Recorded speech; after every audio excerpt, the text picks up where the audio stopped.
is going on, everybody? Let's wait just a second to see if people want to jump in the chat with us, and we'll get started. We're going to be doing some dry brushing on the wood parts of the Warcry terrain. While we wait a second, I'm going to tell you this has been quite a project.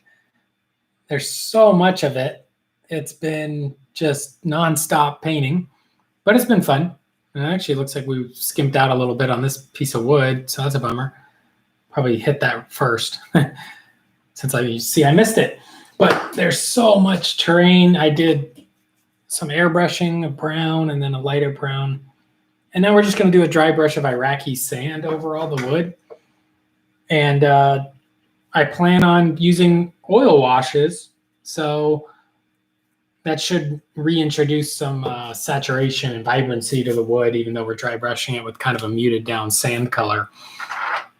I think the strategy here is going to be dry brush all the wood, then go back in and start picking out all the skulls and the little vines or straps or whatever.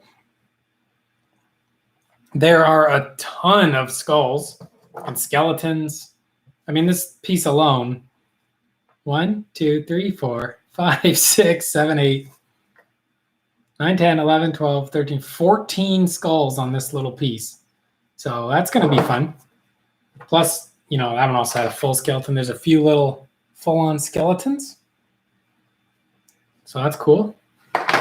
And then I'll just show you here, we got all the terrain to this level, which still needs to be dry brushed.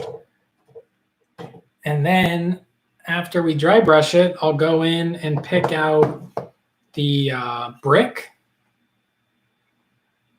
And I'll have to pick out, not on these ones, but some of them have metal doors and gates. So we'll be picking out those as well. But I think getting all the major dry brushing done first is the best strategy. Then go in and start picking out the smaller details. And then, I guess, start oil washing and then go back and pick out the final details. This one here I actually glued together probably a little more than I should have. But on the other ones, I left these top pieces off. So I have to kind of get the top to match. But they will be glued on once it's done. But I realized after I glued this one on, it's going to make it more difficult to dry brush this top area because there's now a lip overhanging it, which is not ideal for dry brushing, but we'll have to get the wood on that one too. So, and I'll show you, I did a really just half-ass cheap magnetization here. This bell tower, it has a wood structure here. I think it'd be easier to paint with it separate, but so these little guys hang on the side here. And instead of drilling in holes or anything, I just glued magnets on. And I glued 2 to make it look balanced, even though to kind of lessen that gap. But I think once it's all painted, you won't be able to tell. It'll just look like more of these, like door knockers or bolts or whatever. So I think that's pretty good. And these guys seem like they were just going to break anyway. So now I can leave them on, but they'll be a little more resilient to getting hit. So just a quick little idea, just glue some magnets on. No big deal, you don't got to make it that fancy. Even though I am spending a lot of time painting this terrain, I'm not going to spend a lot of time drilling out holes. Plus, I don't have my power drill here. So there we go. I think I'll start dry brushing on this top piece here, just to get this one out of the way. And I'm going to be using the size 2 Ghost dry brush here. Coming soon, shipping next month begins. And we're going with the piece of cardboard technique, which could do paper towels. But I think cardboard's a pretty nice surface to load your dry brush on. If anybody wants to jump in the chat, I'm going to be dry brushing So feel free to chit chat with me while I'm doing it.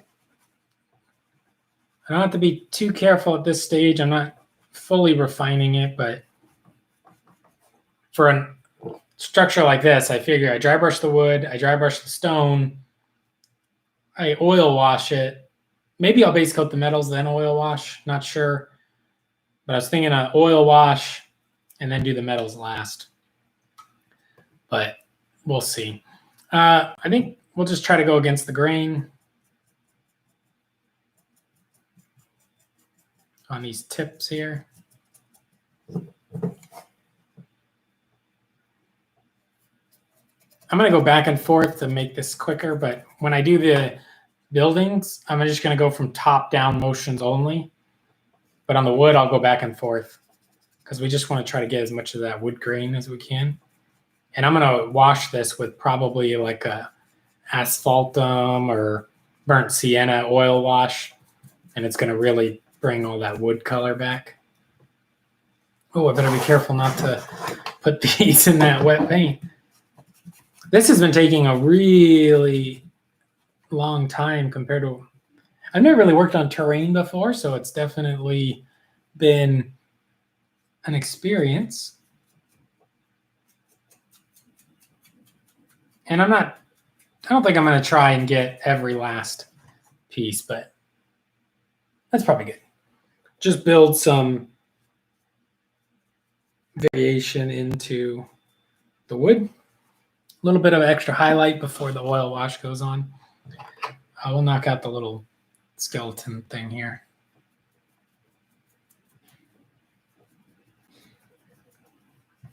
Nothing too crazy. I did the drawing winner earlier, so you can check that video out as well if you want to see if you won the paint giveaway. That was fun. Thank you, everybody who joined in. And also, I'm going to try to go to bed a little bit early. Of course, it is already almost 2 o'clock in the morning, but tomorrow at noon, my local game store I hang out at is open for retail for the first time in quite a while. So I'd like to head down there tomorrow and buy some stuff to support the store and probably pick up. I got some Deepkin I had them set aside for me. And I think after my unmade warband, I'm going to paint up a Internet Deepkin warband for Warcry. Tell you, I've been getting way too excited about Warcry in this quarantine. It's like all of a sudden in my mind it's going to be the best game ever, even though I didn't even care about it 3 months ago. These ones I can be a little more loose on. Oh, that's a bummer. I got purple on the wood there.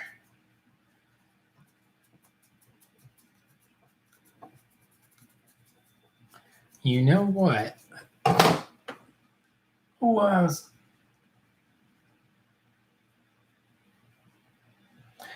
Let's pull out, what was the wood color I was using?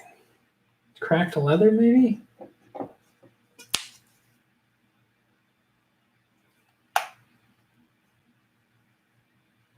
I think it was cracked leather.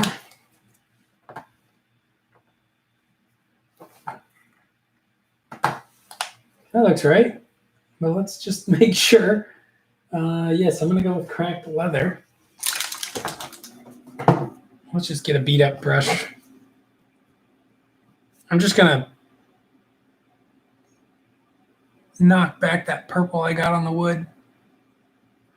Try to blend it in a little bit, like as if that was meant to be done. Oh, and this piece too. We got to make sure we get this thick.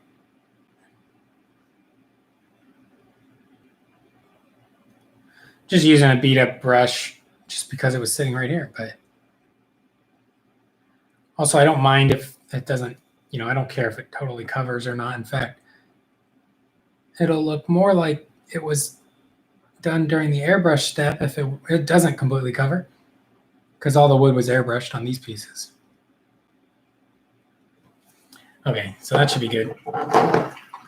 Now, hopefully with our dry brush, we can get it dry again. I did just rinse it off.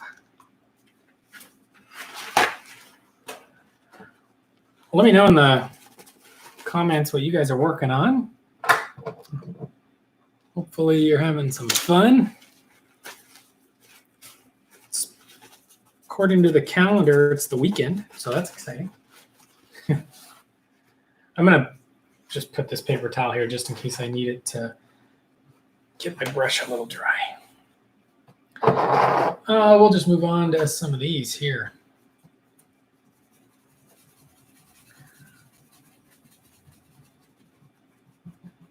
So yeah, this dry brush step is really just to put one little touch of highlight,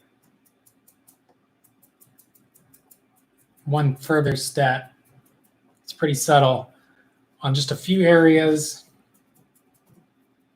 And that way, when we do the oil wash, hopefully it'll show up and have just a little bit more interest. And I think I might focus it near the area where I did the actual brighter wood color.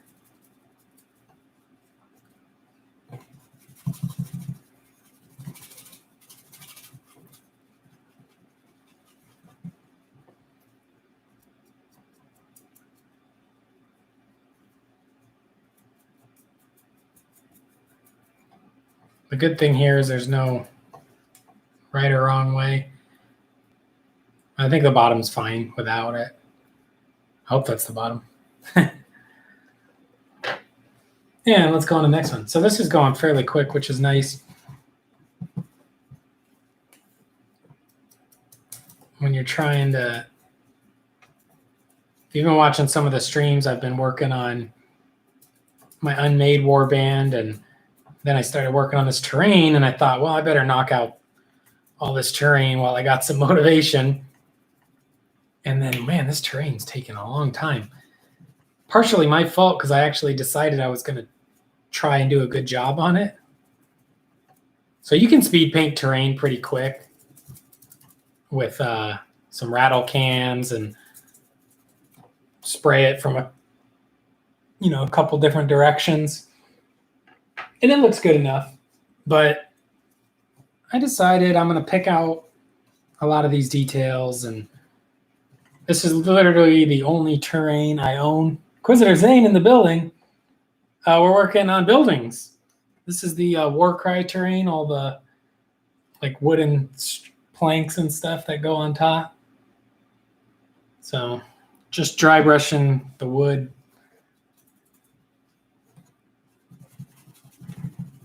But yeah, this is the only terrain I own. I usually, if I get terrain in like a box set, like a GW set, I'll just sell it right away because I don't play at home. But this pandemic situation made me decide, maybe it wouldn't be too bad to have at least one game that I could play at home.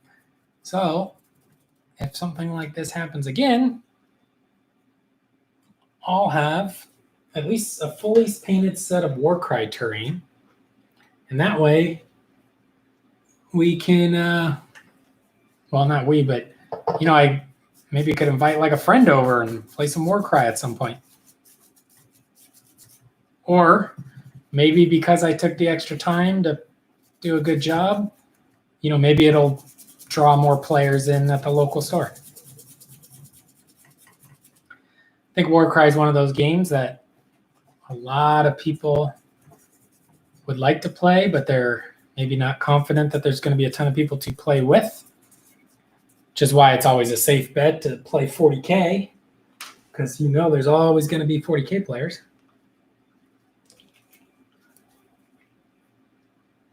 We're using Iraqi sand.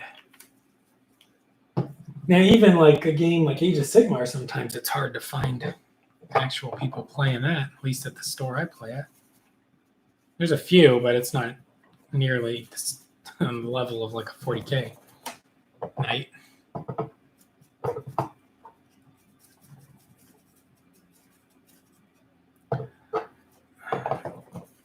So this is Just trying to put a highlight on all the wood, Zane, and Philip Chang in the building. What's going on, Phil?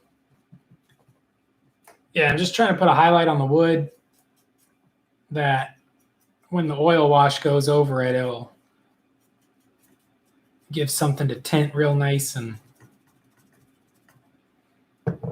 give us some good looking wood, I guess. Wood effects. I did decide I'm going to do oil washes on these because I'm trying to play with the oil paint on the miniatures a little bit more. And I haven't decided yet. Well, maybe I'll decide right now. I think I'm going to actually use a size 2 ghost dry brush here for when I do the oil wash, at least some of it, just so we can test for the backers if maybe this brush would be a good choice to use when you're doing an oil wash. And then on top of that, we'll find out if the oil paint potentially causes any unwanted damage. So I think that would be helpful for people who have some of these brushes coming to them this year. I haven't even started dry brushing the stone yet.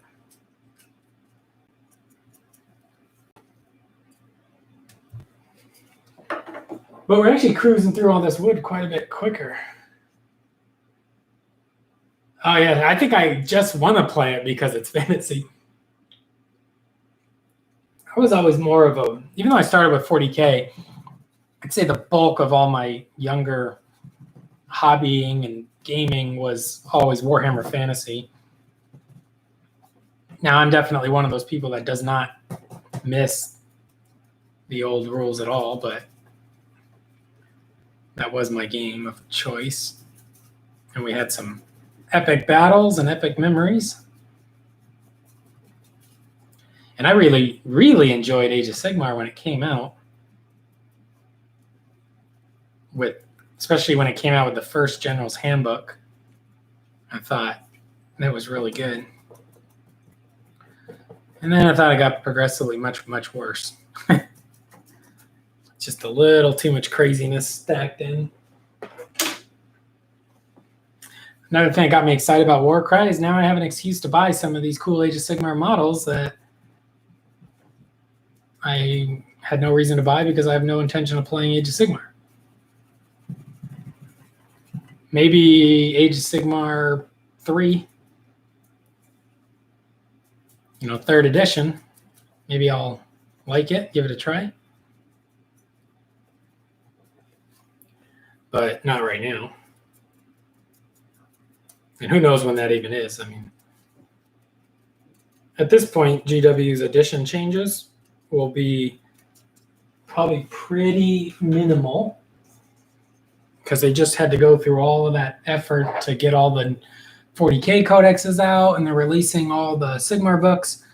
So any new edition change will be more of cleaning up rules and stuff, but they'll still have to be backwards compatible with the codexes.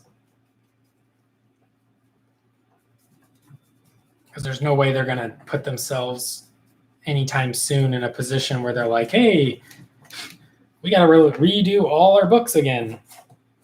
Now, I think it's a moneymaker, but when 8th edition came out, they tried to get all the codexes out in a pretty reasonable speed, and they did a good job on it, but I'm sure they're not going to want to use all those resources to do that again.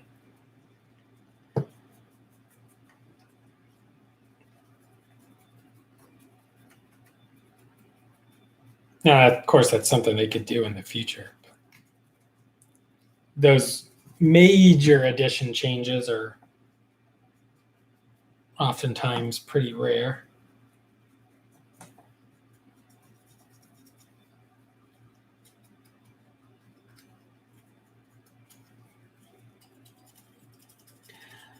And yeah, I'm just being pretty loose with this. Just trying to create just some generic interest. I know I just say that term often where I'm like, I'm just trying to create interest. I'm just trying to create interest, which is literally just that. I'm just trying to make it look a little less 1 or 2 colors. So now it's looking a little more like 3 colors. I'm trying to focus my dry brush kind of in the area that I already highlighted, but also just a little bit on the edges.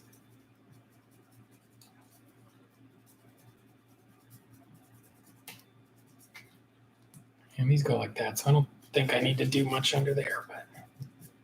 But so there's a staircase. Let's see if we have enough paint to get the other one.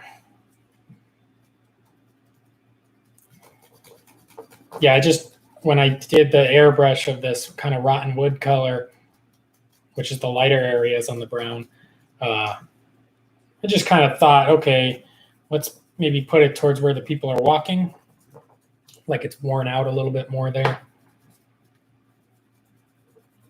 Not necessarily based on realism, just based on providing some generic interest. So here we go, 2 ladders done, or steps. What are you guys working on tonight, Phil, Zane? One thing I'm not looking forward to is, like on this piece, for example, I airbrushed the wood on this piece, and on this piece, I airbrushed the stone. So I have to hand paint the stone to get here. And I have to do it kind of around the wood, which is, I don't think it's going to be that easy. You know, and some of them just have a little bit of the stonework tucked in there, but this one's got kind of some full-on structures. But I think with a slow, controlled dry brush, even maybe with some small dry brushes, maybe the size 1 for the main parts, and then work down, maybe some stippling, I think I could do it. And because it's just brown and stone side by side, you know, I could work a little,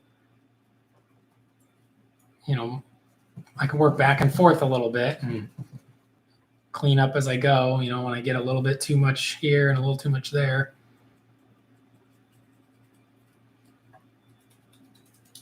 I think we're going to just put this in a few areas.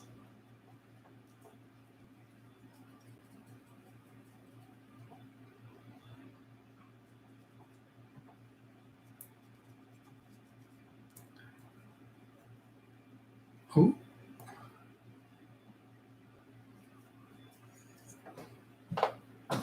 Hopefully that's still wet. Yeah, it's still wet. It looks like we got a little sloppy here. Gonna bring that back to brown. And I'm just gonna try and hopefully, you know, clean up those mistakes as I see them as I go, and that hopefully saves me any kind of hassle later on it.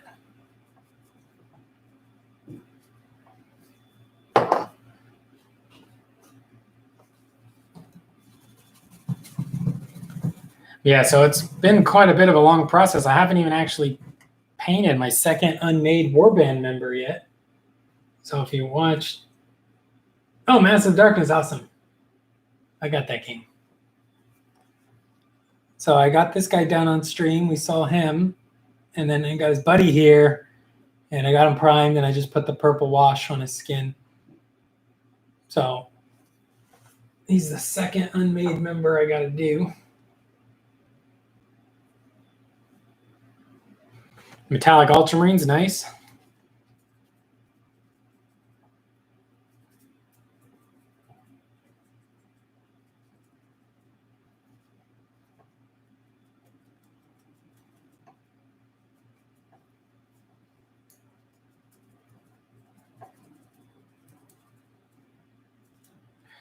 Oh, this one's great. It's got stonework, skeletons, wood, and chains, and shackles. There's so much detail on these.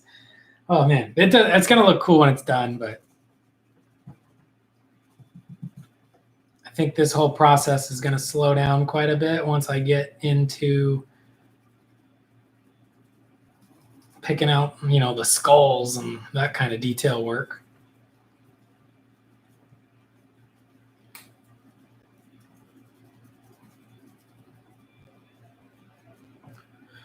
What I might do even is maybe after I, maybe dry brush the wood and stone, like these stone pieces and these ones up to this kind of level, then maybe I'll take a break and do another couple of my warband members.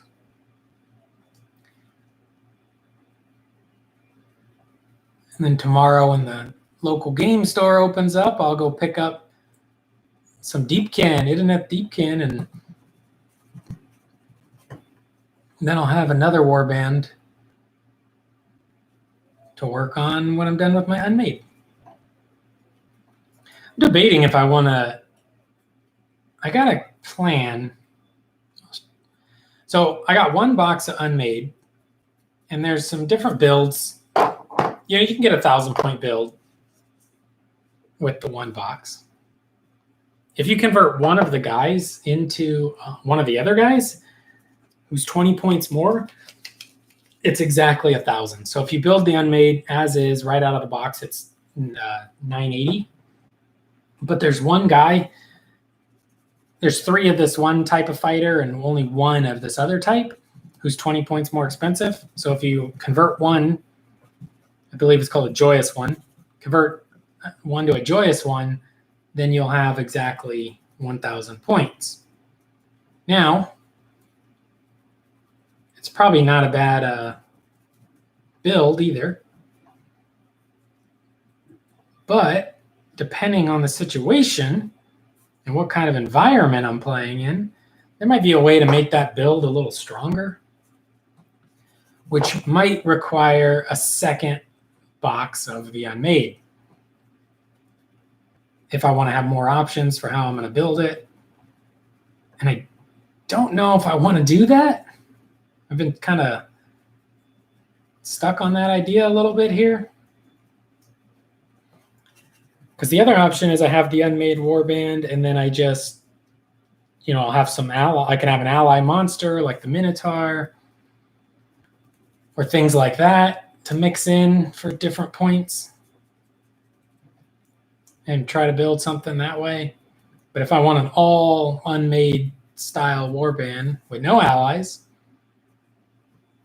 and I want more options on how I can run them, probably need a second box of them. So I'm not sure if I want to get that second box. That's basically what I'm saying.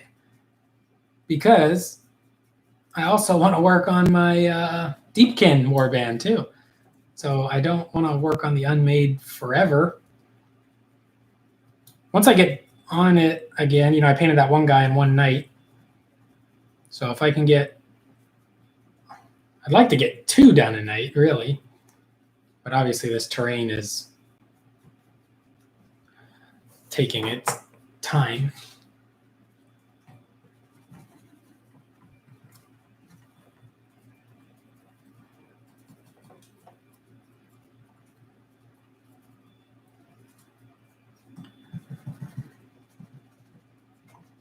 Yeah, so I don't know. The only reason I'm brainstorming on it is at the local game store. When you fill up a stamp card, you get 20% off your entire purchase. And I have a full one. So when I'm spending my $150 or whatever on all my Deepkin stuff, it's not too much more to throw in another box of the unmade, since I'll be getting 20% off as well. It's a good time to throw in extra stuff that you may want if you're using a discount card.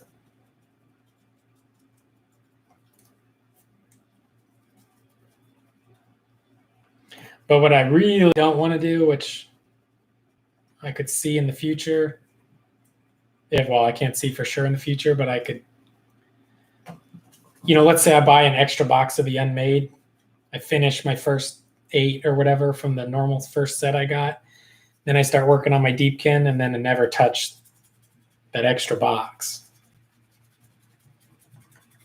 And then it's just a waste of money with just extra guys hanging out in my closet, basically.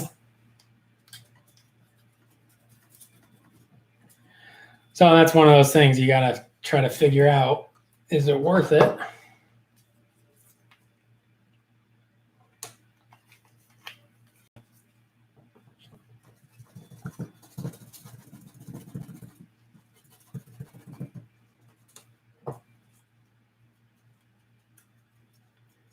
Hey, Phil, on Massive Darkness, do you have the expansion with the elephant? I don't remember which one it is, but there's a big elephant monster.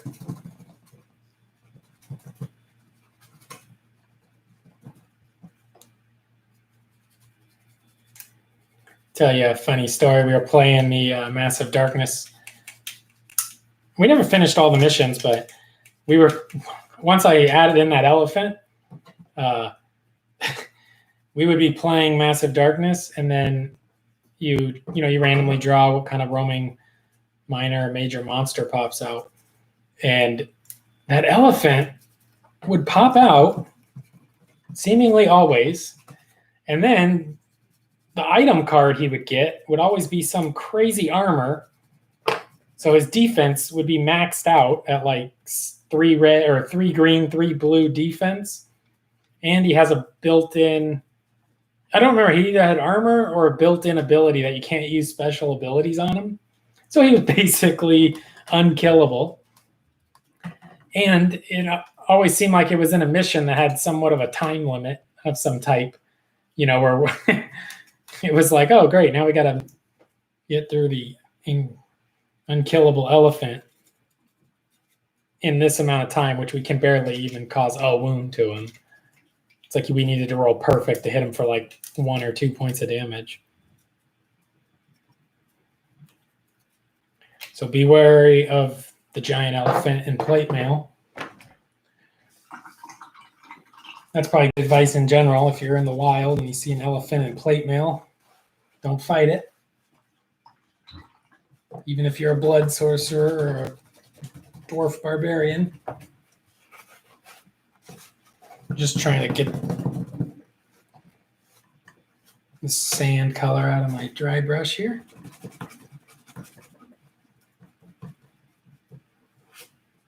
That's probably clean enough for right now. All right, so that's all the wood, I believe. Hopefully I don't spot another piece. Oh, this one's going to be a pain too. So I hand brushed on all the purple stones around him. Obviously, you might have seen the video where I painted this, and I think it came out cool. But now I got to get all the stone to look like this around him and try to avoid getting it on him. Now, he was just dry brushed with like metallics and stuff, so I could probably clean up any mistakes. But yeah, this is all done with airbrush, and this has to be matched with a brush. And I don't think... Man, now we got the little ones too. I think the wood is good.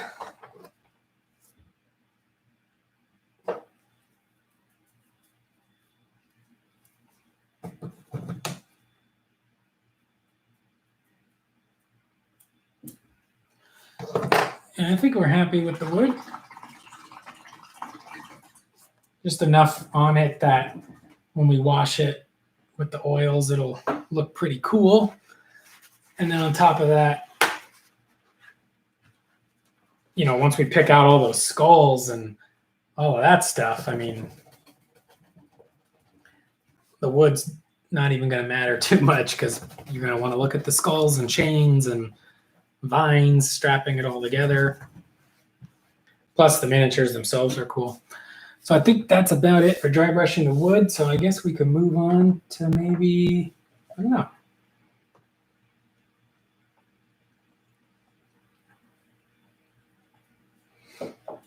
Oh yeah, so you should throw the elephant card in your deck of roaming monsters and enjoy the the savage beatdown that he brings. I think we might have just got unlucky with him drawing the armor instead of, if he had a weapon, we could actually at least hurt him, even though he would hurt us. It would have been better if we could at least do damage to him.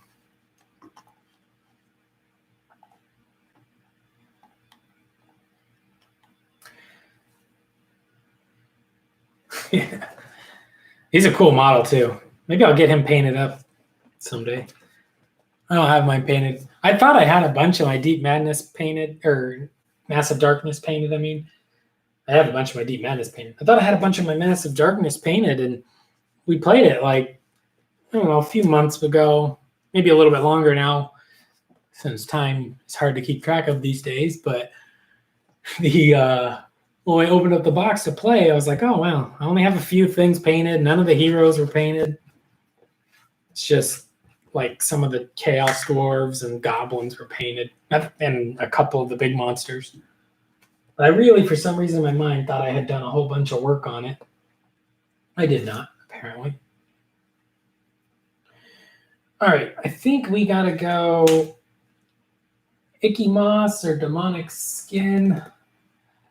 Can't remember which color. Oh yeah, so Demonic Skin is the next step in the stonework with the airbrush. This is an air paint, but I think we're going to try to dry brush it, and we'll see how that works.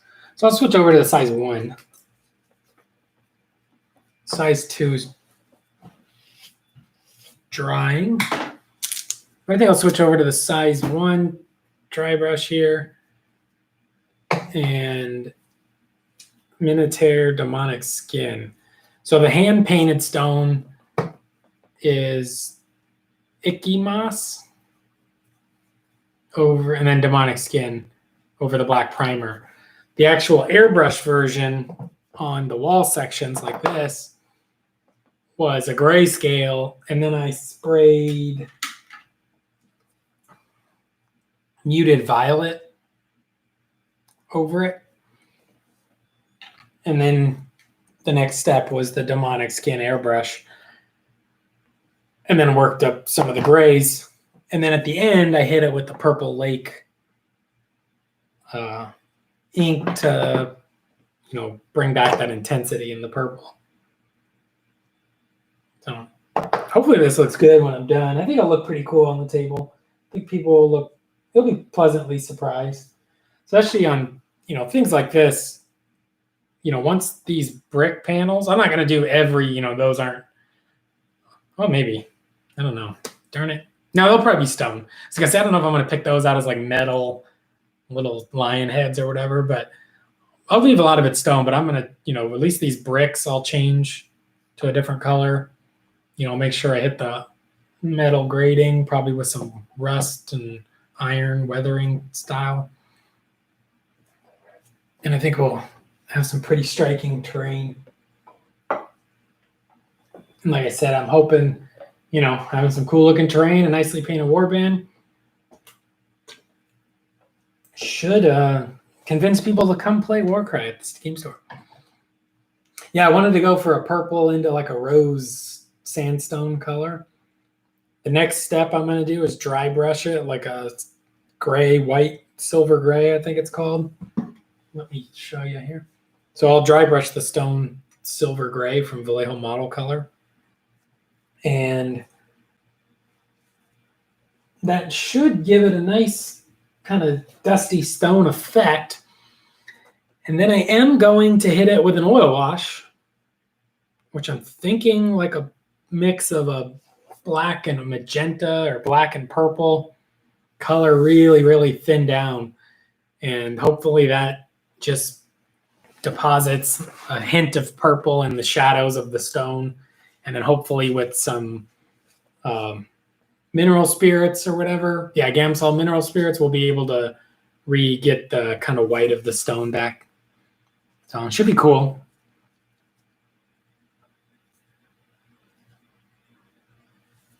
Yeah, that's probably a good idea, Zane. Don't fight the element, period. Oh, that's the only one I don't have. I don't have the elemental kit or the set. I never got that one. And we hadn't been playing for a while, so when I finally saw it on the shelf, I actually opted just not to buy it yet because we're not playing it enough. I didn't want to spend another $30 or whatever on the. I'm tempted too to paint up the Massive Darkness models and sell them as just generic D&D type monsters. Like I think,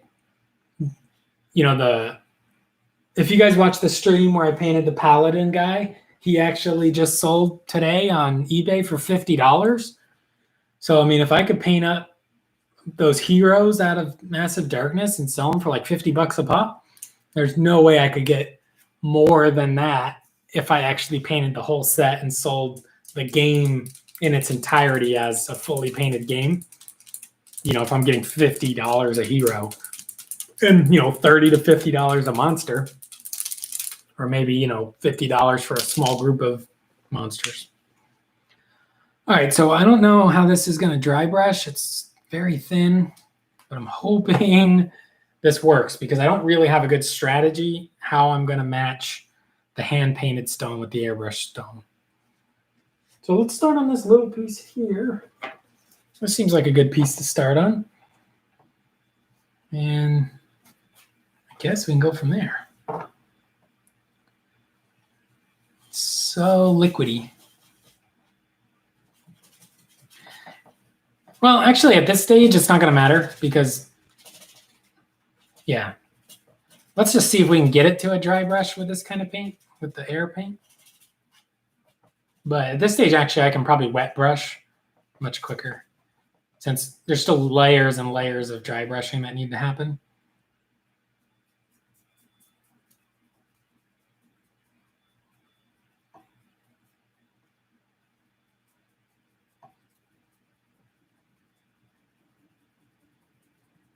So it actually is pretty subtle, kind of working.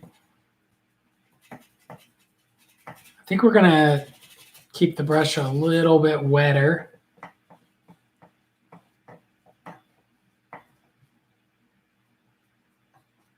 Yeah. I'm going to go all in one direction. I mean, up and down, but not side to side.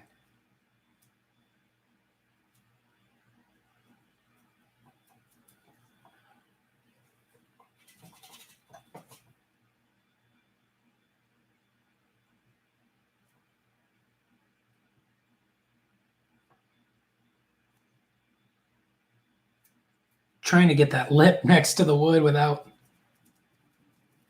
totally. All right, we need to figure out how to get this covered a little bit faster. I got too many pieces of this stone I got to do to sit here and piddle with it like that. Let's try to get this brush a little bit wetter.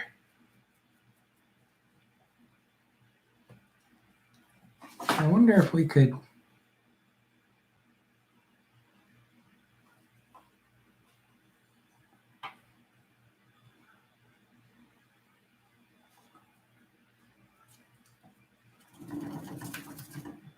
Oh no, it moved. Oh well. All right. I gotta wet the brush a little bit more. Sorry, this is probably a little.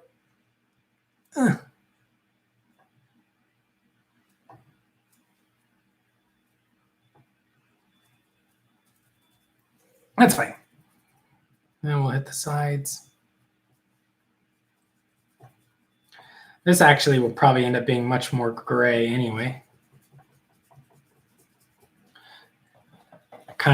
Actually, it's probably going to end up being way, way more gray. Oh, that's kind of a lot.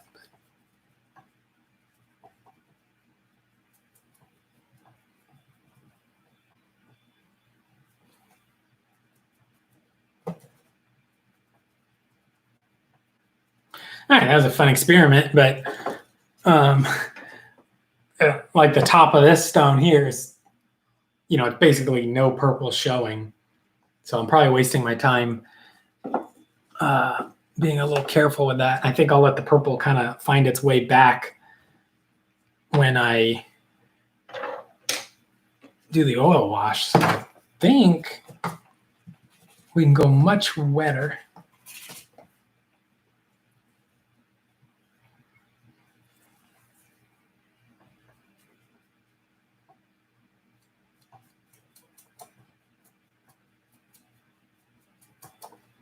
Yeah, we'll do it this way. Just way faster, not as stone-like, but we can be a little bit more.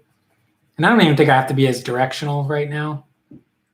It's just a waste of time. Because when I'm looking at the other one, I've completely covered basically all the purple. If not basically entirely all the purple.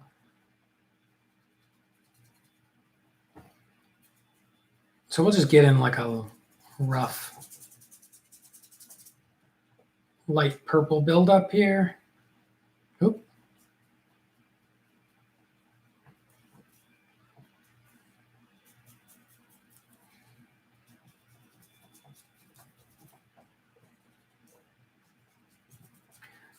Yeah, for these tops, it doesn't matter. Now, for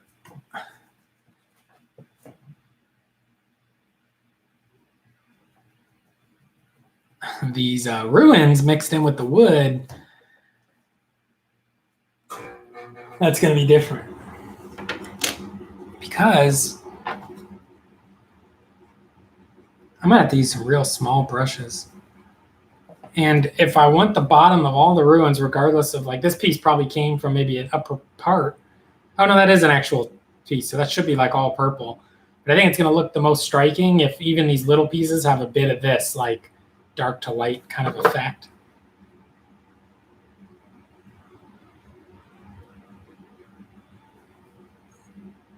Yeah, I'm going to need a smaller brush for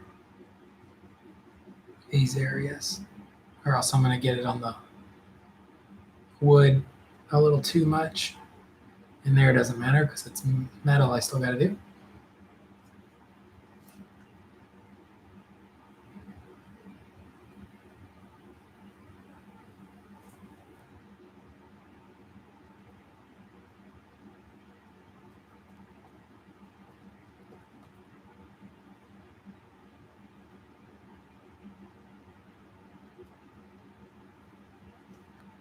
One thing I don't want to have to do is like use like masking tape or something and have to mask around all these blocks.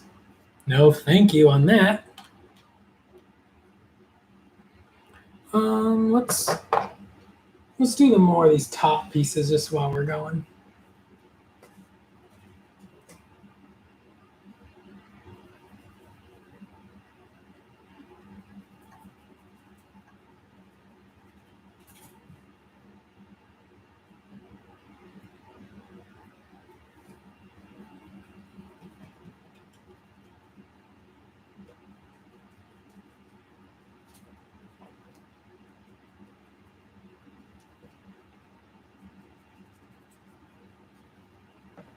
Yeah, we gotta. I'd be curious. I wonder when I think in June is when we can actually start gaming again, like at the local store here in Arizona, assuming the phase 1 reopening doesn't cause a giant spike in cases.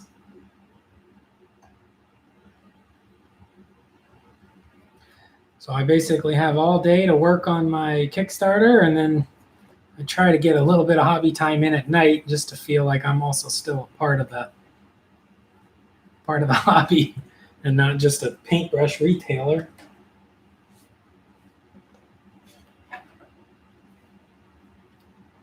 Yeah, I'd say I've been doing pretty good on. Oh, I got a lot of purple on the wood there. I say I've been doing pretty good on trying to balance a little bit of hobby time late at night.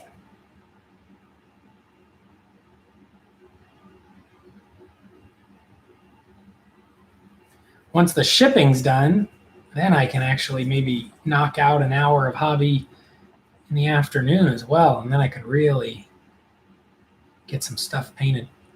In the afternoon, I did a few base coats and washes, and then at night I could finish up the models.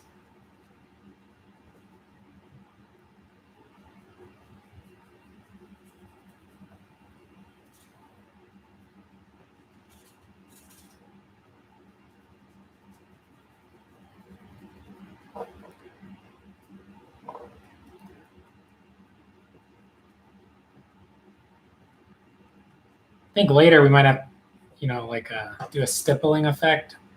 That might be how we have to build up.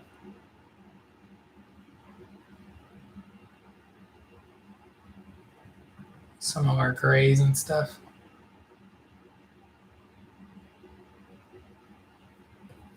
There's also the possibility that I will like the hand brushed blocks on top painted better than just the almost basically solid airbrush top. So we might even, after we hand brush all of them, go back and just change that one and maybe hand brush that one, because even though it's glued on, it's not going to be impossible to redo.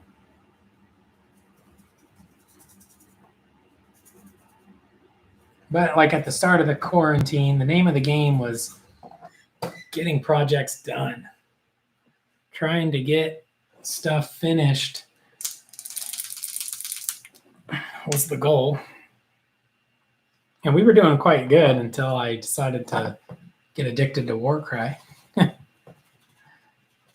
And actually, I feel like I'm doing pretty good as far as, I'm not just putting this terrain off.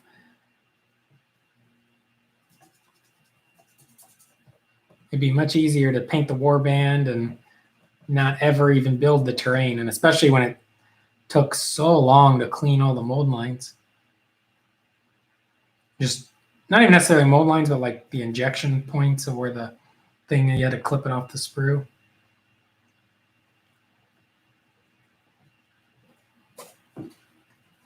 But also, sanding all that down, and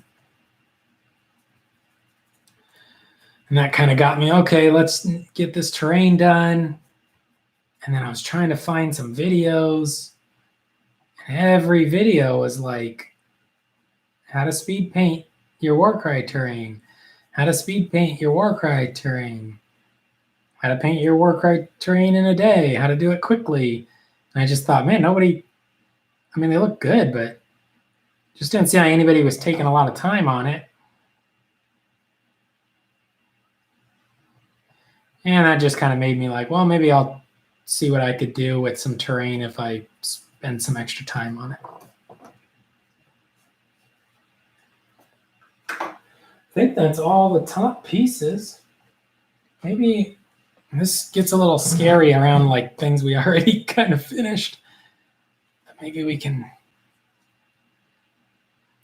see like here. So let's say that piece is like that piece. It should be lighter this direction, right? Where's that little wall piece? So yeah, like that's this column. You can see the Stormcast statue. He's up there, lighter. But I think it's visually going to look better if it's light to dark this way and not light over here and dark purple over here. Even though that would match it, I think what I'm going to demonstrate is maybe there's just a purple glow coming off the ground, like it's some kind of chaos land.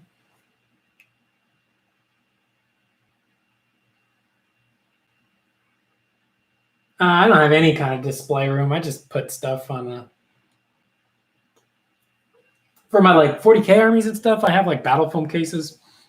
For board games, I usually just put them back in their little plastic kind of separator thing that they came with, or put them in a box. Like I'll buy a Tupperware for the board game. Another question is like this stone here, is this made of what the statues are made of, or is this a different material? that is actually just maybe a gray rock. I think visually it might be a little bit cooler if there was like a third material, like some kind of rock, like ground color rock, I guess.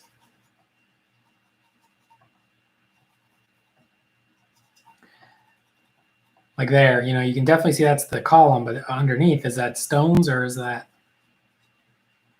part of broken column? Now, I think you could easily just say it's part of the broken column, but curious. Maybe you have to check the box to see what the box art says.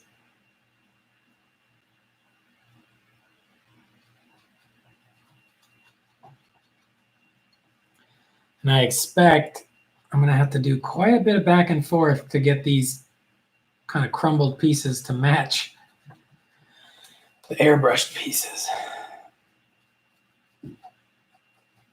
Yeah, I don't have a display cabinet or nothing, but I do have like a bookshelf.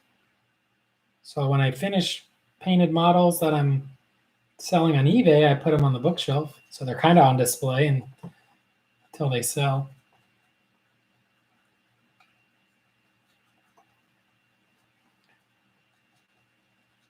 One thing with, if you varnish the kind of rubber and matte, or the rubber and plastic models, they don't really chip like metal ones used to. They're more resilient to it, I guess.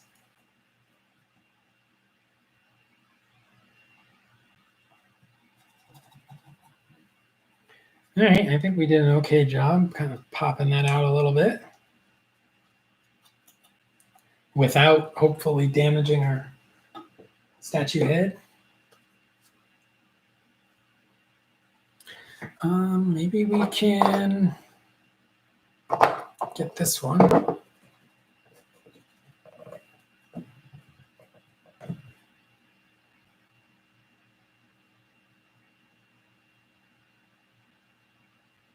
Gonna have to switch to a smaller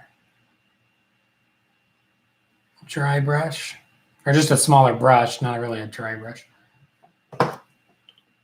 for these pieces like this. I mean, I can kind of get it, but when you got to get in there, it's maybe a little too risky to try it with this kind of fatter dry brush.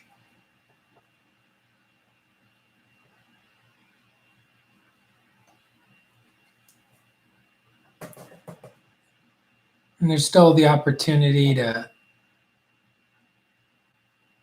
use washes and highlights and stuff to clean up any overspill of the purple onto the wood or vice versa. But I think avoiding it now is going to save quite a bit of time.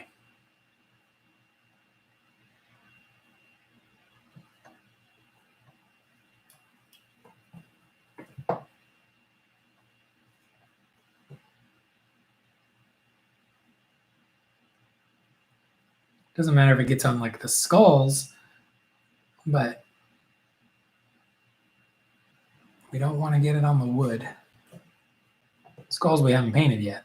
The wood's already been airbrushed 2 colors and dry brushed a 3rd color, so getting things to line up and match good gets a little bit more difficult each time. Of course, one of the saving graces is it is wood, so it's not exactly a big deal if it's a little discolored.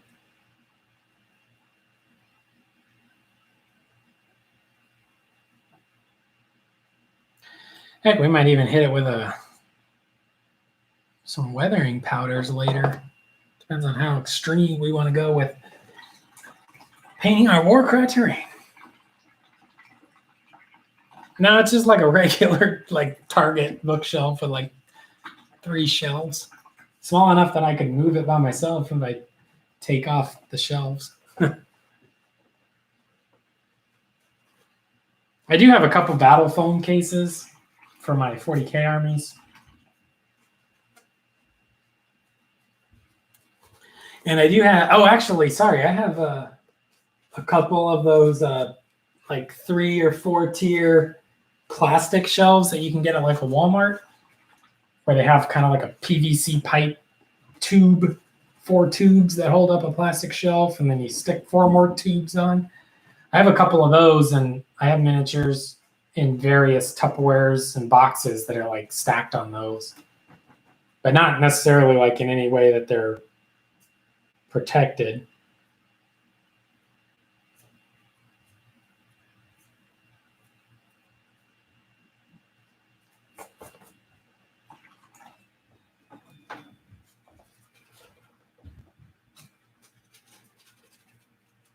All right, so those dry brushes are beat up.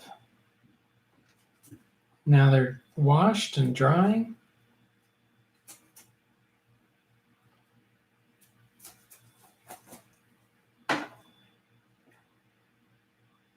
And I think we move to, maybe this one. That's not much. No, it's not really much smaller. We need a smaller one.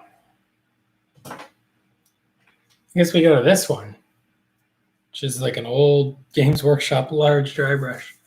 Little teeny tiny one.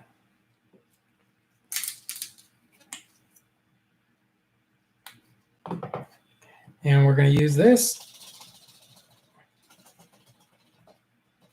Definitely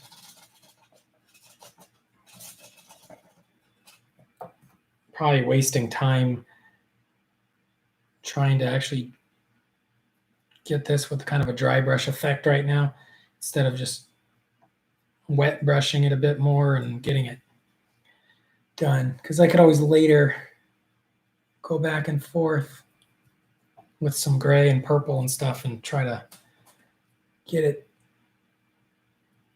how I want it to look.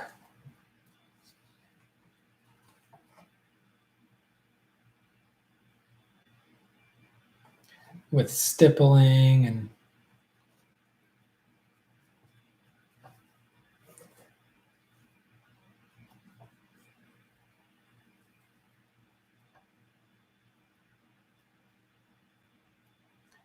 you got the purple ink at the end that I did with the airbrush. Might be able to, with the purple ink at the end here, hit the bottoms with the purple. And maybe it wouldn't even look too bad if it over... Nah, I don't think I want it on the wood. I was going to say, if it oversprayed on the wood, maybe it wouldn't even look too bad, but no, I don't think I want it on the wood. It might get on the wood, and I might be like, okay, I'm done. I'm not cleaning it off. But as of right now, I don't think I actually want that.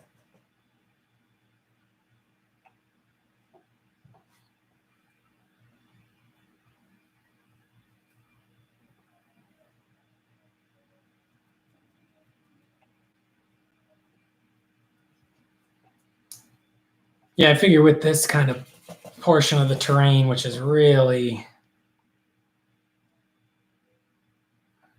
just kind of, I don't know, tedious, or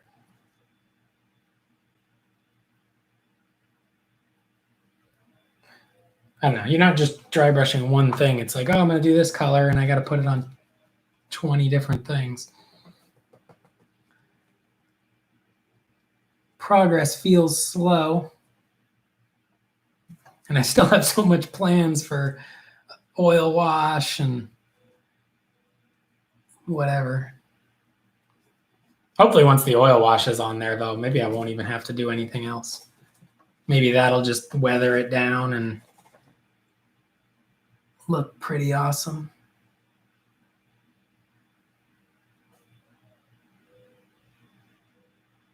It's one of those things where you got to kind of envision what the end goal is going to look like.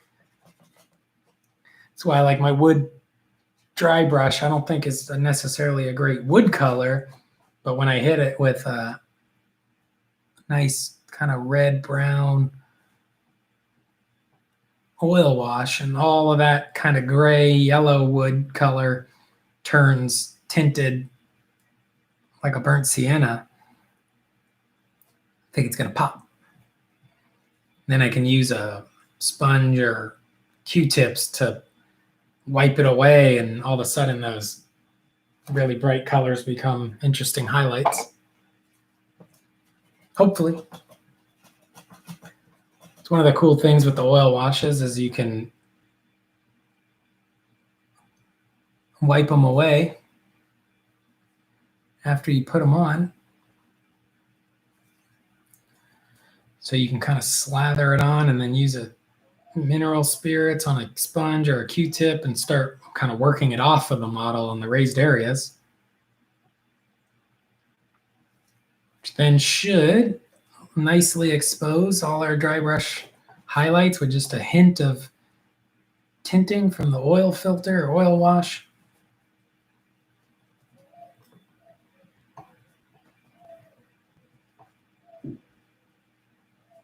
And add just that amount of interest in the terrain that people will be like, hey, how'd you do that? Or wow, you must have spent a lot of time on that.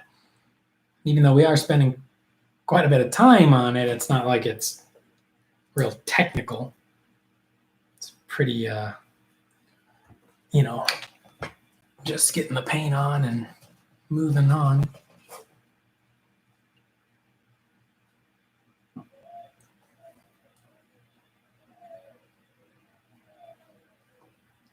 It's 2:42 in the morning and the birds outside are already chirping. I think they've lost their sense of time as well. I hear a bird out there going crazy.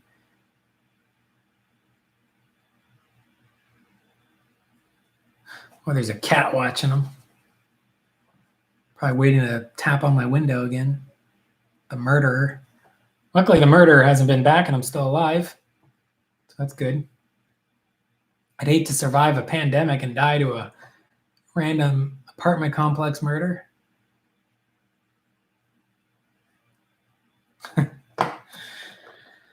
All right, I think we did the demonic skin on all of it.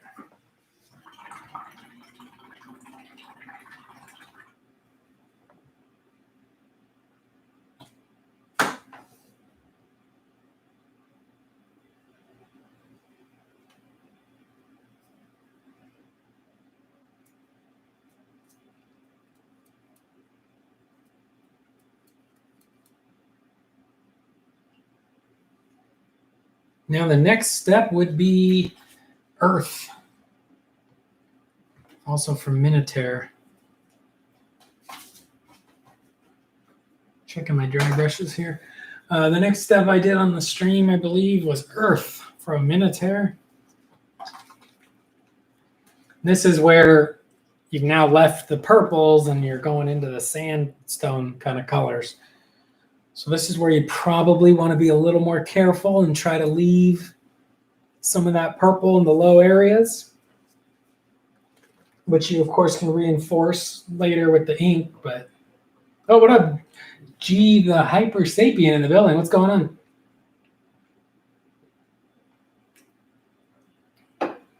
Yeah, I'm working on, so I got all of my terrain airbrushed to this level. And I'm trying to now hand brush the ruins to match. Because I airbrushed the wood on this and I airbrushed the stone on that. Because there was more wood. Might have been actually easier just airbrush the stone on this and hand paint all that wood. Since the wood's probably a little more forgiving with the transition. But, oh well, this is where we're at. And then, of course, with this guy who we already finished, the head, I got to hand brush the stones around him to get him to here. So that's kind of what we've been doing. And then after that's all worked in, it will be, I guess, time to pick out any remaining details like skulls and stuff, and then I'm going to oil wash them. I'll make sure I oil wash them, at least some of them on camera. Also been brainstorming what I'm going to do with these. They look like they're kind of little fountains. So I don't know if it's going to be blood. I'm actually thinking like a bright teal or something like a cerulean blue. Just like the bluest blue. Cerulean blue is kind of what maybe you would attribute to like a sky blue. But yeah, maybe I could use that ink mixed with like some water effects and fill up the fountain part way. So we'll have to figure that out. There's like little skulls and stuff in there too. Or maybe blood for the blood god in there, and it's just like blood fountain. I do plan on having my guys' bases having quite a bit of blood on them.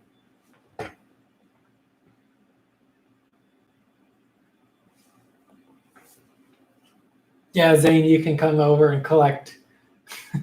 You can collect half of my paint as inheritance if the apartment murderer shows up.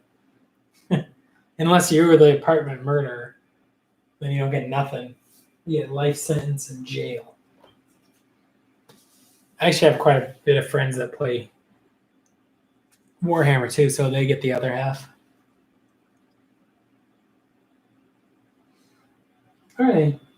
I guess maybe I can do one more color tonight. I do want to try to go to bed a little early for buying Warhammer stuff tomorrow because the game store's opening. And now I just noticed I'm going to actually use a size 6 ghost brush here with some of this paint and make sure I get these areas that are a little easier to get.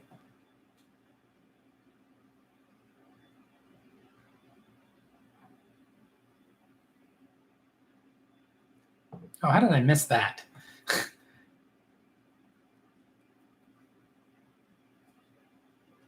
That's one problem when you're doing like, oh, I got to paint 20 pieces of terrain at once. You miss things like a whole edge because you just feel like you might have already done it, I guess.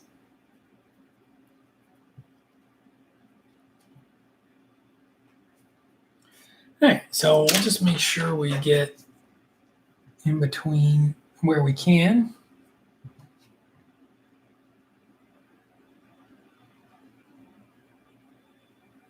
I think anywhere we actually got purple on the wood, I think when we put the brown oil paint over it, it should stain it plenty brown. And hopefully not be real noticeable. I think we'll be good on that. It's just a few spots here. I think that's going to be worth, like right there. It's just a little too stark.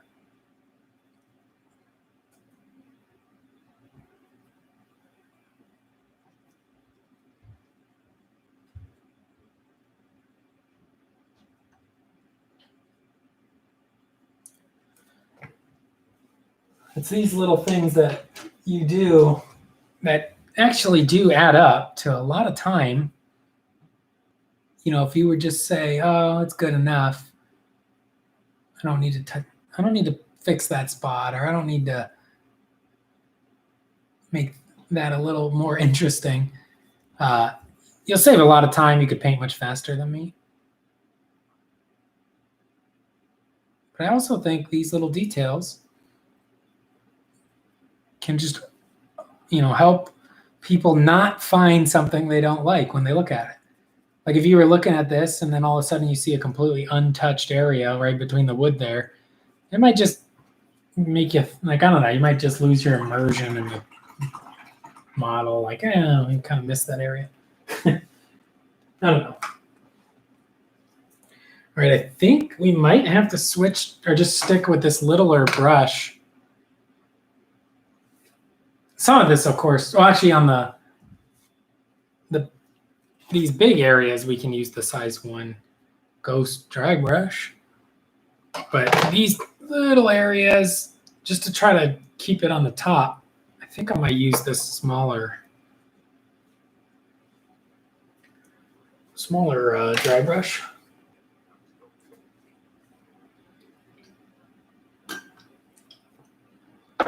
What are you working on tonight, Hyper Sapien?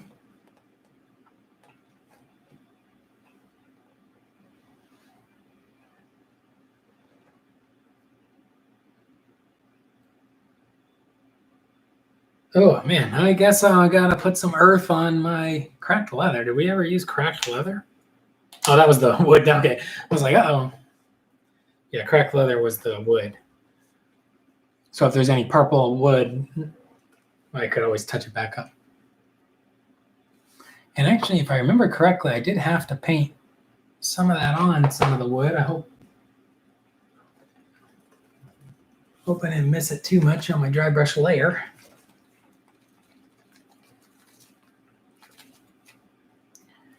All right, so I actually our size 2 here is dry again, so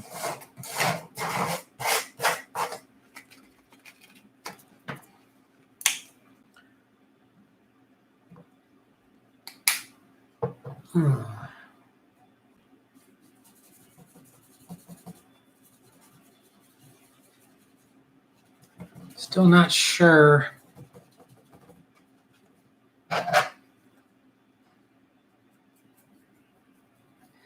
how much purple I want to leave. I don't think I really need to leave much of any. Which, yeah, it probably means it was more of a waste of time what I've been doing on it, but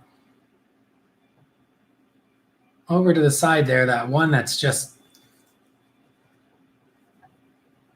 airbrushed, it doesn't have really any purple showing. But hopefully by doing it this way, building up the layers, we'll get a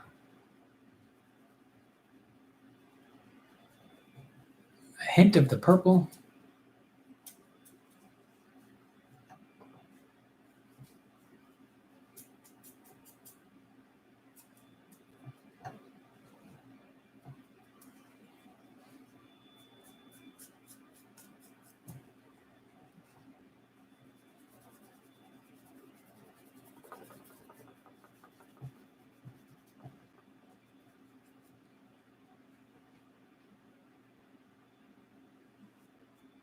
We could even kind of leave the, I don't know.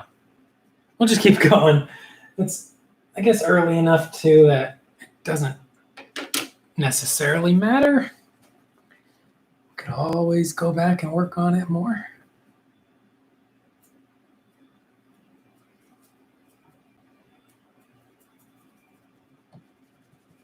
I mean, because these are airbrush paints, they're definitely a bit transparent, especially with this kind of application. So we can see the purple. Can we see it enough that it wasn't a complete waste of time by the end? Who knows? I think the easiest thing to do probably would be to hand brush all of these and then try to make the other one match these, since there's only one of those and 1, 2, 3, 4, 5 of these. That's probably the strategy. That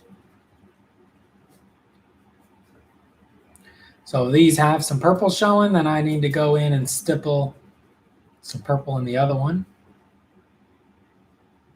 and just go from there.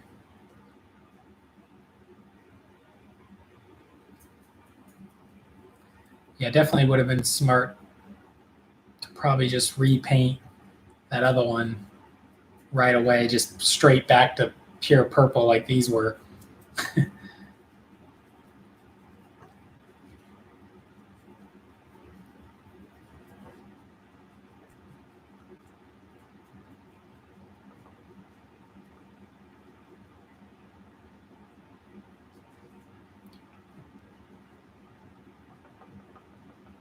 think what we're going to end up doing is a lot of stippling like that to get some texture on it.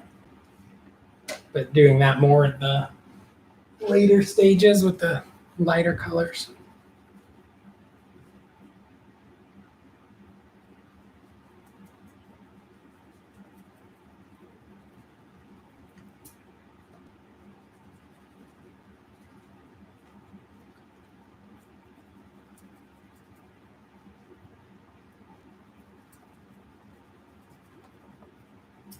Anybody else have a local game store opening up tomorrow?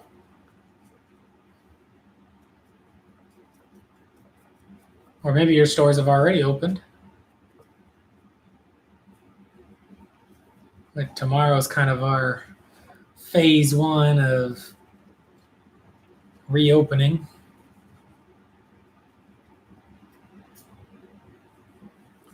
I'm going to still wear a mask and stuff, but I do want to go get the high of just buying some Warhammer or miniatures or paints, maybe some airbrush medium, maybe a couple paint handles, all the fun stuff. And then, of course, I got to get my Deepkin. It's funny, over the last 8 months or whatever, however long it's been out, those Warhammer Warcry Deepkin cards have been on the shelf. Nobody bought the Deepkin cards. And for a long time, they were like the only ones that didn't sell out. And then I'm going to go tomorrow, and hopefully they're there. They've been there for months, but maybe all my talk about Warcry is hyped up locals to play.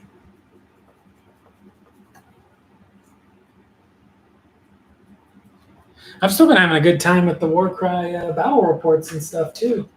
Like, I haven't really watched a 40K battle report in a long time, or a Sigmar battle report or anything like that. They haven't been interesting to me. And I've been that's fine. Enjoying some of those Warcry battle reports.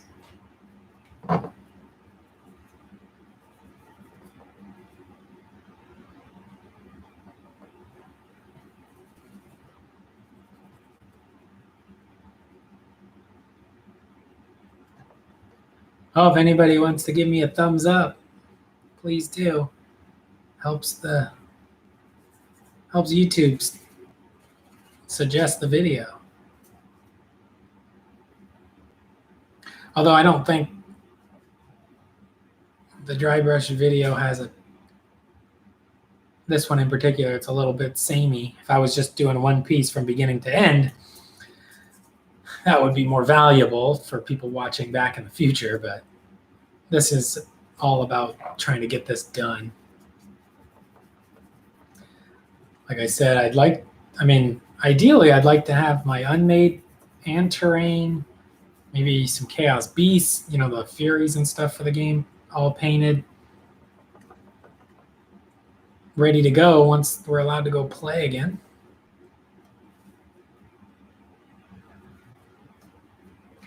I think that covers all of those. Now I'm thinking maybe you gotta go a little smaller for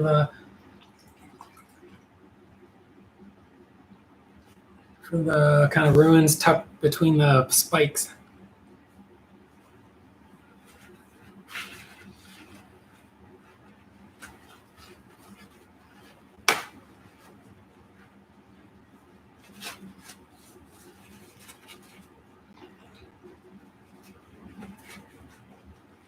Yeah,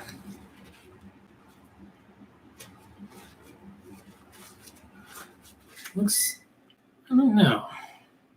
It's kind of hard to say. Like, it's hard to. Actually, we probably got to go in a little bit here, but like, it doesn't seem close yet at all. But hopefully, it gets there. Looks pretty far off. I think the next color we did. The next color we did was Desolated Beach, I think.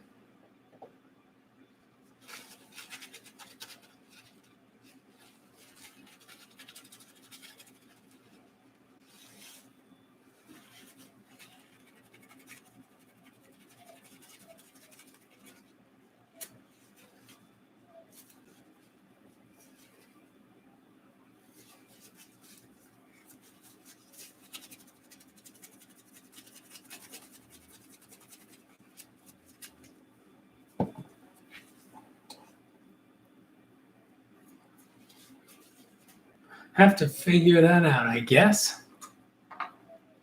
Pretty sure that was Desolated Beach.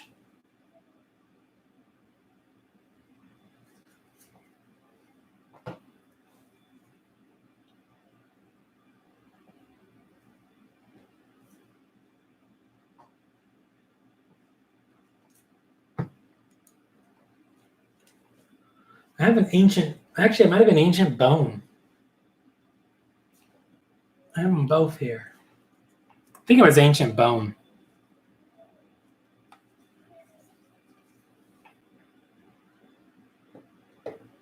Oh, well, it doesn't matter. We still got to do all the earth colors on everything.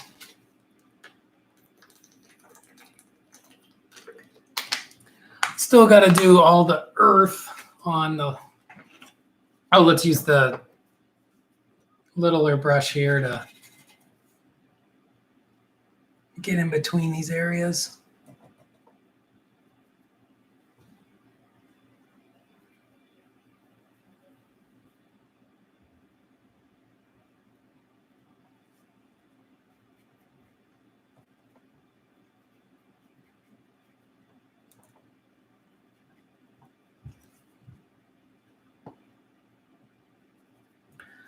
Just in case.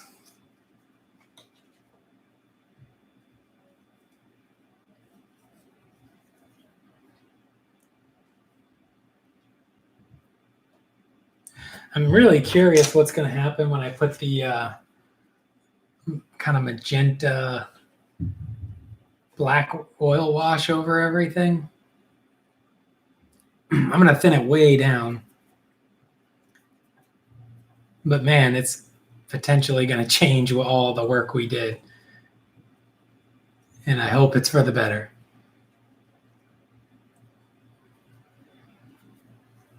I guess to spare myself a heartbreak, I could try it on just like a piece like this first. That way it won't be totally devastating to have to redo it.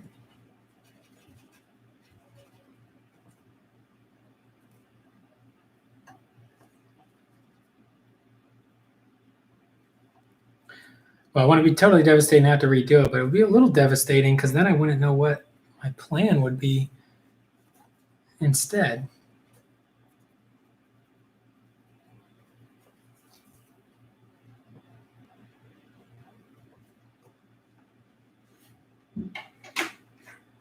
All right, looks like we got this earth color kind of tucked in.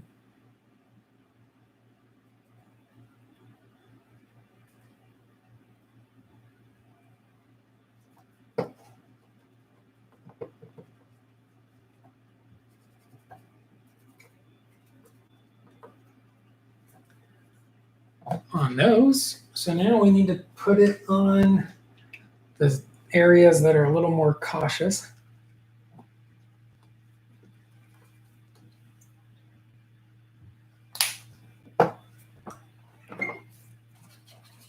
Now, when I airbrushed this, I wasn't too careful on covering up the purple because I knew I was going back at the end with some purple ink to re-highlight the purple, but it's going to be a pain to try to do that on.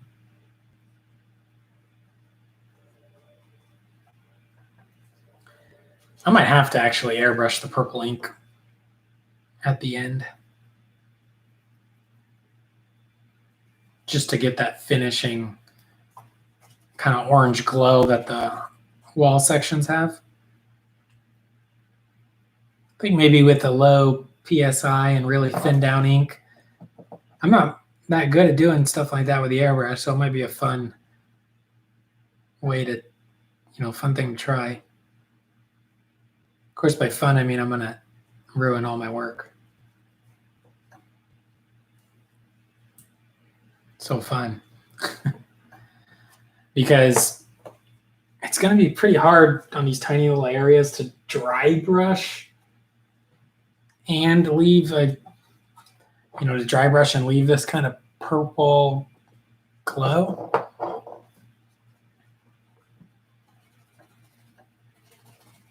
think it'd be easier to probably bring that purple back in, even if I risk overspray. But hardly ever do I really turn the PSI way down on my airbrush, and usually I'm going pretty full blast with primers and base coats and zenithals and varnishes. Not, pushed all the way down, rocked all the way back, full blast nonstop, but probably pushed all the way down and rocking back and forth, kind of on off, playing with the airflow that way.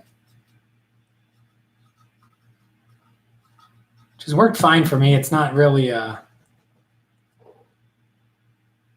subtle effect, though, if you were trying to do like gems or headlights on a tank or something. You don't really see me doing much of that. I also really don't care that much about being good at airbrushing at all. I always wanted to be a painter, and an oil painting I think always looks better than maybe not always, but a good oil painting will always be better than a good airbrush painting. Because airbrush stuff looks airbrushed. It doesn't look painterly. It doesn't look like it was painted. It looks, you can achieve like photorealism and stuff, but it looks oftentimes airbrushed, including miniatures. Airbrush miniatures look airbrushed, which makes sense because that's what they were. So I just don't like that as much. Some people love it though. So it's not a right or wrong thing. It's just certainly not my thing.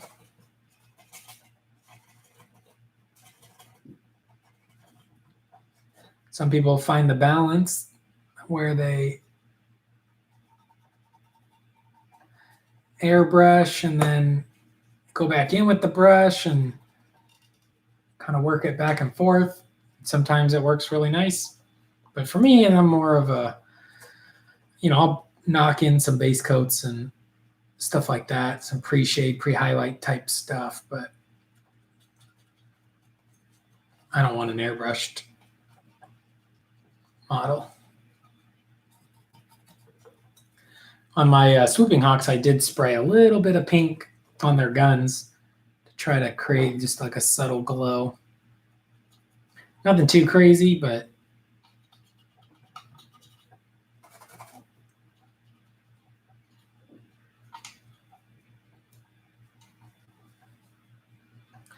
I got a little loose there and put some on the statue, but I think the statue will be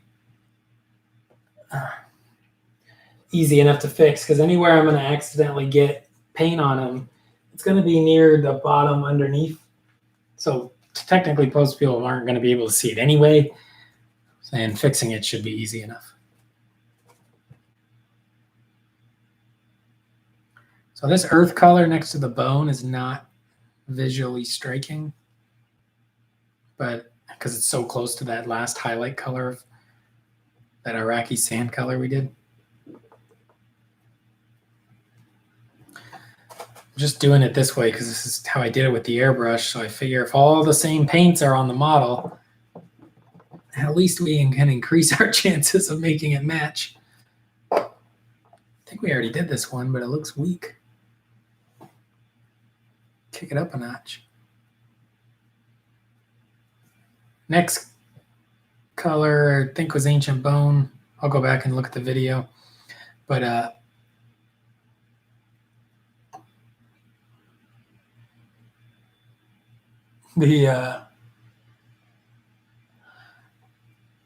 once we get into the grays, then we can worry more about stippling and dry brushing and making sure this looks like stone. If we had to too, we could probably even, like say for this piece, for example, all right, the stone's base coated and whatnot, the wood's base coated and dry brushed and whatnot. I could probably go in with the final color or so, airbrush the stone, and then just clean up overspray on the wood.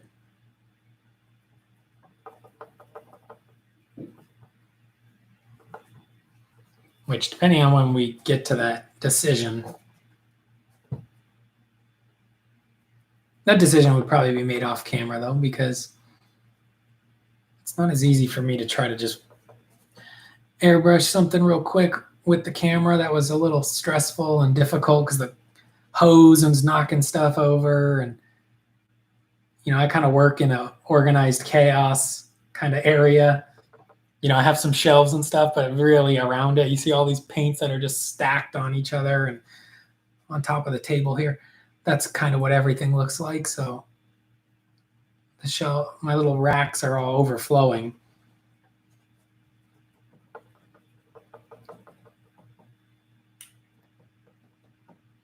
But yeah, like with the final gray colors, if I just went in and airbrushed those grays and then cleaned up the wood,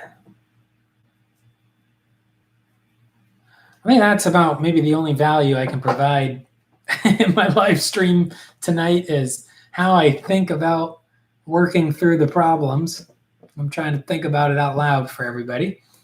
So if anybody's still listening, of course, this is what I'm kind of my thought process. It's like in here, if I airbrush this part, I'm going to hit around it, but it'd be much easier probably to just clean up that wood.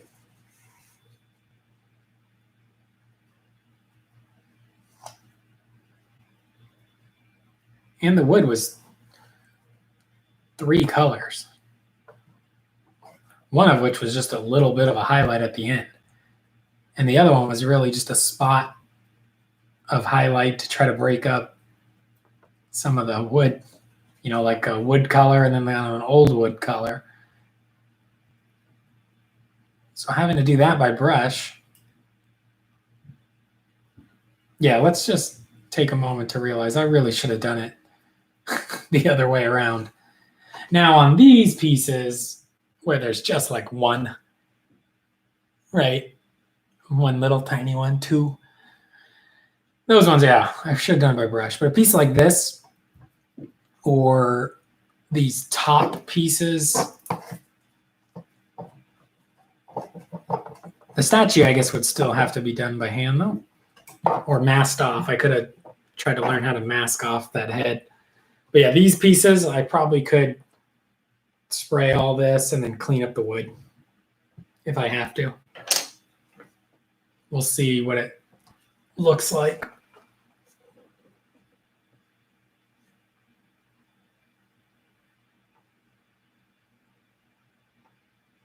Have a good night, man. Take care, Zane. Thanks for stopping in. I'll see you maybe tomorrow when I'm hoping to get this to a spot where I can maybe take a little break and work on another one of my warband models for my unmade. But I really wanted to kind of knock out these stone features. I'll probably take a break before I work on all these skulls. I mean, just a fun skull count for anybody keeping count at home. This piece is very tiny. It's like the length of almost an index finger. 1, 2, 3, 4, 5, 6, 7, 8 skulls on this thing. Why? I mean, it looks cool, but oh man. I think those skulls are definitely bone color, Agrax Earthshade, or maybe like a really light bone color and then contrast skeleton horde, maybe. And then when I do the oil wash, oh no. When I do the oil wash, I'm either going to have to keep it off the bones. Well, maybe not. It's going to be some kind of brown oil wash though. So, well, what we'll do, I guess, is we'll cover all the skeletons with the oil wash, but then try to spend a little extra time with the mineral spirits afterwards trying to clean off the oil wash from their face and round tops of their heads. Like on him, try to leave it in the recesses, but get him a little cleaned up. And that should be effective in making him pop back out. All right, I think actually that might be it for tonight. I guess the next one we got to do, I think, is Ancient Bone and then Desolated Beach. And then we go into White Gray, which, fun fact, White Gray side by side with Silver Gray. Pretty sure the exact same color. This one's just made for the air. That's the Mecha colors are airbrush satin finish, I believe. Probably hard to see on camera, but when I did a test over here, these two, I think they're the same. So it's easier to dry brush non-air brush paints. But either way, we'll have to go back and forth. Yeah, I'm definitely realizing it would have been much smarter. Like, I don't know why I thought I had to airbrush the wood. Like, yes, the wood was the larger of the volumes of this, but the wood is literally just base coated brown with a hint of lighter brown airbrushed. Much easier with the dry brush. So we might change plans, switch over to the airbrush, blast out the Ancient Bone, blast out the Desolated Beach, blast out the Silver Gray, put our purple ink maybe where it needs to be, and then go back and clean up the wood. I don't know. Maybe a change of plans. Maybe not. Have a good night, Phil. Yeah, I think that's it. It's 3:20 almost in the morning here. I want to try to be at the local game store around noon, so that means I should probably go to bed. Hopefully I can fall asleep after all this rigorous and exciting painting. We've been going about an hour, 42 minutes. Thank you guys so much for watching. Please hit the thumbs up and subscribe. We will be finishing this Warcry terrain, and it will look good when we are done.